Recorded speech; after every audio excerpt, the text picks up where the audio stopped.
Hi everyone, so I wanted to do another quick no-buy related video. I wanted to talk about 5 of the most difficult challenges I've had while doing my no-buy. And for those of you who don't know, I am starting my second no-buy year. I had a very successful year, the last 12 months plus, and I'm doing it all over again. So, 1, finding something else to focus on. When you've been so caught up in spending, in buying makeup, in figuring out what the new stuff is, looking at all of the new releases, looking at Instagram pages like Trend Mood, religiously following influencers and watching all these reviews. What do you do when you're on a no-buy and you're no longer buying things and you're trying to step away a little bit? What do you focus on? And for me, I did find a few other things, exploring some other interests, made some bad choices along the way, but also made some good ones. It's very personal, and these things that I'm talking about here are very personal to me. I'm not saying it's gonna relate to you. If you've experienced a no-buy for a year or a couple of months or whatever your situation is, this is just my experience, but definitely finding something else to focus on was one of the first hardest things that I encountered because I had spent so much time with all the new releases, with buying stuff, with just consuming way too much, just the excess of consumption, shall we say. And the other things to focus on, sometimes it's really just as simple as sitting back and watching Netflix for a couple of hours. If that's what it takes, like a distraction, it may not be the healthiest distraction, but sometimes that's just what you need to get through. That was one of the things, finding other YouTube videos to watch that weren't beauty related and that weren't necessarily going to trigger me to want to spend in other categories as well. That was one of the biggest things, just reading, writing, very general, broad topics, but it was something else to focus on. And I felt that it was a gradual move away from just being inundated with so much of the new stuff as opposed to just quitting cold turkey. For some people that works really well, but for me, I couldn't just, unfollow Trend Mood and think I was never to look at it again. I just started to check less and engage less, read comments less. And now I don't feel that pull anymore. Just using that as an example, I only go back and check from time to time, and I'm not constantly checking multiple times in a day. Number 2, being so overwhelmed with the sheer amount of makeup and not quite knowing what to do with it. Especially because for a while I was avoiding tutorials, or a lot of them, because it's very easy to see somebody use something, to hear them rave about it and feel like you need it. And it's not even just the pure, oh my god, this is the best product you've ever seen in your entire life, you need this. Because actually very few influencers and makeup artists actually use that kind of language. There's a few that do with the, oh my god, you need this. But a lot of the times it really is just them talking about the pros of a product, even demonstrating it, showing like, oh, this is, the best product that I've ever used for this particular scenario. And that's enough for your mind to go, wait a second, if that's the best product they used, then I bet it would be the best product I've used. I want that product. And I was definitely falling for that quite often, which is why I stopped watching a lot of makeup tutorials, because of those subtle little things that were just getting to me. So I was dealing with so much makeup and I just didn't know what to do with it. And a lot of the times I didn't really do a whole lot. I just did very basic stuff. I think that's partially why this has happened, and I've sort of strayed from bright, crazy, colorful things. And I definitely see the influence from the people I watch still, like the Instagram accounts I follow, that sort of stuff, what I actually see in real life as opposed to what I see online and what I've been using with what I already have.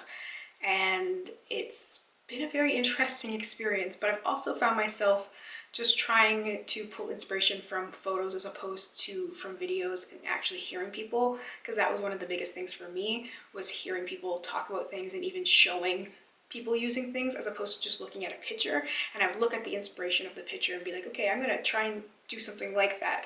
or something similar, or try and completely recreate it. And if I was stuck for a certain technique, like say that was like a winged eyeliner, or one thing I've been trying to practice recently has been the smoky winged liner, which I just can't quite get because my eyes aren't really even, so it looks kind of strange, but I've been practicing that, and I will specifically look up tutorials like for that particular thing as opposed to just general tutorials or get ready with me's, because those were things that were causing me a little bit of an issue.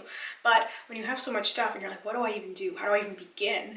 And to even start looking for specific tutorials for, say, like the naked palette, we'll use that as an example. I don't even have that palette anymore, but just, you know, to look for naked palette tutorials, there's gonna be so many additional products in there, and products that aren't related to eyes and everything else. So for me, I had to step back, and I was looking at pictures mostly on Instagram. Natasha Denona, as I've mentioned a few times, has been a big inspiration for me just because I really enjoy her style, so I would just take inspiration from that. I did start watching Pixie Woo, actually old videos. That's been helpful for me because a lot of the products are actually not relevant anymore. Some of the stuff was limited edition or is discontinued. So looking at older videos and from older influencers, like old Jaclyn Hill videos from like 2012, 2013, like old tutorials, that stuff's been really helpful for like technique and just getting some general inspiration, just to play with different things as opposed to wanting the current now stuff. Also just Googling ideas. Like if I wanted a smoky eye, I Google images, search smoky eye or like brown smoky eye, and see what sort of things popped up, and take inspiration from photos as opposed to the videos, as I keep saying. But that was one thing, and just I wasn't prepared for how overwhelmed I was going to be with how much makeup I had. And definitely every time I surround myself with it, like when I was doing my eyeshadow palette inventory, it was really obvious how much stuff I really had, and it's very easy to kind of lie to yourself when stuff is sort of scattered all over the place. Number 3 is the pressure from people, friends, sales associates, emails, whatever the situation may be. For me, sometimes it's some pressure from people watching who leave comments who might say like, treat yourself, oh, it's okay, you've been so good, buy that thing, you deserve it. Maybe I do, but I don't want it or I don't need it. That's a difference, okay? It's really easy to fall for that sometimes, and I have a hard time saying no to people. So it's my personality. I'm very much a yes person. I'm very quick to say yes. I'm very quick to agree to things immediately without actually thinking about it, which can put me in some not so great situations because I really should, you know, put myself first, but I don't often do that. And it's difficult in a sales situation. I am very easily persuaded to buy things I don't want because I don't like saying no. It makes me very uncomfortable. It's like I like shopping online, but you know, every now and then it's easier to pick something up in store, and then I get suckered in by the, oh, are you sure you don't want to try this? Oh, this would look good on you. Oh, have you tried this? Have you seen this? And it's dangerous. It's very dangerous, but also, you know, the enabling from other people. And I feel like sometimes if people are struggling with their own stuff, they're quick to enable other people. Like some people who, you know, maybe failed a no-buy are pretty quick to kind of encourage me or try and persuade me to buy something. Almost like, well, if you buy it, then I can justify my own things to myself. Kind of noticed that with a few different things that people do. One thing that comes to mind is like when somebody's trying to diet and then they like buy their friends like sugary treats. Very weird thing, but that's kind of what it was like for me with makeup for a while, and it really took a very long time for me to ignore those voices and focus on my own thing. Or it's like I understand where people are coming from, and a lot of people have good intentions and they really are just trying to be kind and supportive, and a lot of people, or in the sales associate case, they're trying to sell stuff. Brands are trying to make money when they're sending you emails and being like, hey, have you used this coupon lately? Hey, have you heard of this sale? 50% off, buy now, international shipping. They're just trying to make money, and I don't have to fall for it. I am responsible for my own choices, and as long as I'm aware of that, then I will continue to make good decisions, but it definitely is a process. Number 4 is boredom. Just wanting to try new things. Just being bored with what you have. I go through cycles with that where I look at that and I'm like, you know what, I'm so bored of everything. I just want something new. I want to play with something new. And then there's ways to make things new. Like I rearranged the layout of my Natasha Denona eyeshadow palettes. Not that I was bored of them, but just that I wanted something new. And rearranging the palettes was very inspiring for me, and it was a fun, creative thing for me to do as well. And then sometimes just watching things will bring life back to it. I did a dupe of the newish Melt palette with some singles I had, and I really duped the vibes, and then I realized that wait, I don't actually need this palette because I wouldn't use it, because I used my single collection of shadows twice and I didn't touch it again, because while it's a very pretty color story, it just wouldn't get a lot of use for me, and putting it together, those singles in that different way, really proved that to me. But I had to actually see it, because there was still that part of me that was like, I want to put those colors on my eyes. And when I actually put those colors on my eyes, I realized I don't need that Melt palette. But there's still, that boredom is such a huge thing, and it's very, very easy to just click a couple of clicks and buy a new thing. And that was something that I had gotten into in the past, even with trying to do no-buys, because I've tried and failed no-buys and low-buys and budgets and stuff over and over and over again, because I wasn't dedicated and I wasn't in the same place that I am now. But boredom was a big factor for me before, and definitely something that keeps coming up every now and then, where I just want something new.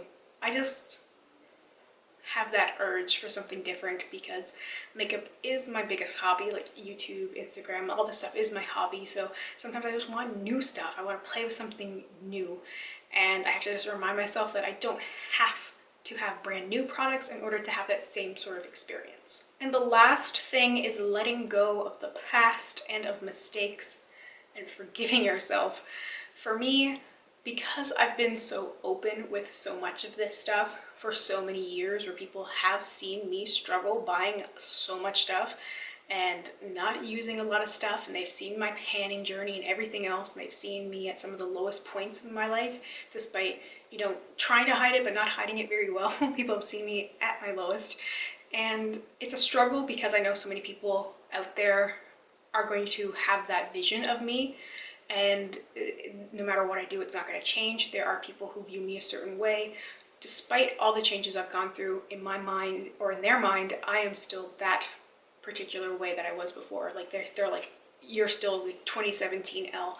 And even though I've grown and changed so much, I can't escape that. And it can be really easy to think, well, you know what, if so many people think I'm this way, I might as well just be this way.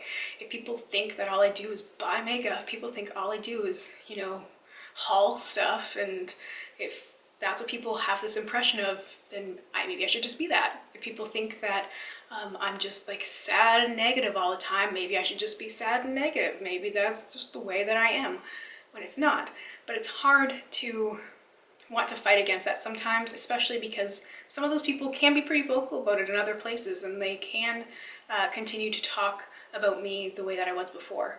And that's a struggle. And I just want to do what's right for me, and I have to really focus on pushing those things away.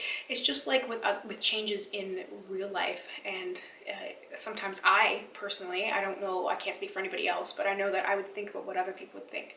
Like if I wanted to incorporate something new into my wardrobe, or make a change to my hair, or some sort of accessory thing, you know, would people react to that?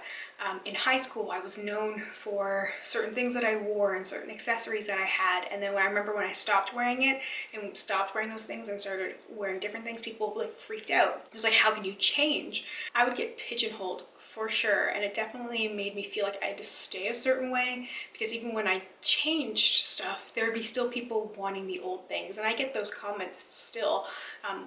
With people wanting me to do my makeup the way I did before, people wanting me to style my hair the way I did before, people asking for the headbands back and all this different stuff, because people had this vision of who I was, and they kind of want it to be the same, and that's a struggle. But I think I'm making positive changes. But even though those positive changes are happening for me, I think they're reflecting. I have gotten feedback from other people that have, you know, noticed those changes as well. But it's not going to matter to some people, and then I have to realize that that shouldn't matter to me. It shouldn't matter to me what other people think, because they have nothing to do with my life and my journey. And if they want to make those judgments based on who I was before, then that's on them and that's not on me. But it's really hard to do that sometimes, especially when it does come back on me sometimes. It is difficult, but that's just like my very particular situation, having chosen to put so much out there, that's something that I have to deal with. And slowly but surely I'm getting there. I'm just trying to find that balance between the good and the bad. But so far in the last like month or two since I made my sort of return to YouTube, or at least uploading more often, it's been overwhelmingly positive, which is very, very nice, and definitely something that I had been concerned about coming back and talking about these very personal things and talking about these issues that I have, because I was afraid of the judgments like I had received before, and for people making their mind up about me again, and feeling like I wasn't given the opportunity to change or grow, but realizing that I can change or grow regardless of those other people. They can't box me in. So that's something that I've been really struggling with my no buy, especially like when I first started it, because I definitely wasn't sure what I was going to do when I first started it, and I was kind of wishy-washy about it, just honestly. And when my whole life situation and everything like that changed, and I was sort of more forced into more hardcore hard mode, going from like easy to extreme, it took a different turn for me. And I don't think a lot of people kind of stuck around long enough to see all the changes happen, but that's okay. And I feel good, and I feel like I'm still growing, and I'm still changing, and I'm still, you know, progressing and moving forward. Hopefully that some of that made sense. Anyway, I just wanted to share those things with you guys about my no buy. Let me know if you have any questions, comments, or concerns. If you want me to talk about anything in particular when it comes to a no buy, a low buy, beauty budget, whatever, please let me know. Thank you so much for watching. I hope you have a wonderful day or night wherever you are, and I hope we get a chance to chat soon. Bye for now.